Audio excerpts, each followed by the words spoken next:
आज दिनांक 25 ऑगस्ट 2026 रोजी पीएम श्री जिल्हा परिषद माध्यमिक विद्यालय करंजी येथे शाळा व्यवस्थापन समितीची स्थापना करण्यात आली। यात अध्यक्ष म्हणून श्री महेश भाऊ बहेकार आणि उपाध्यक्ष श्रीमती पंचफुला बागडे यांची निवड करण्यात आली। सदस्य म्हणून श्री संतोष मेंढे, किरण चुटे, कविता टेकाम, प्रतिमा थेर, सरिता जांभूळकर, गजानन तावाडे, पुस्तकला बंसोड, कमल हुकरे, दिनेश लांजेवार, भरतलाल वंजारी, शोभा हुकरे यांची निवड करण्यात आली।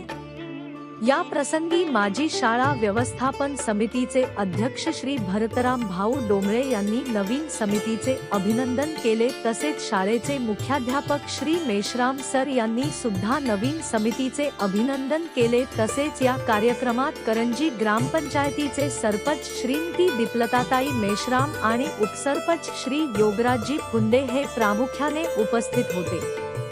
सर्व निवड प्रक्रिया अत्यंत शांततेत पार पडली। यात पीएम श्री जिप माध्यमिक विद्यालय करंजी येथील सर्व शिक्षक व निदेशक, स्वयंसेवक यांनी निवड प्रक्रियेसाठी मोलाची केली। या सर्व कार्यक्रमाचे सूत्रसंचालनाचे कार्य श्री मेंढे सर यांनी केले। शेवटी समितीतील सर्वांचे पुष्पगुच्छ देऊन स्वागत करण्यात आले। अशा प्रकारे आज शाळा व्यवस्थापन समिती निवडणूक अतिशय शांततापूर्ण पद्धतीने पार पडली।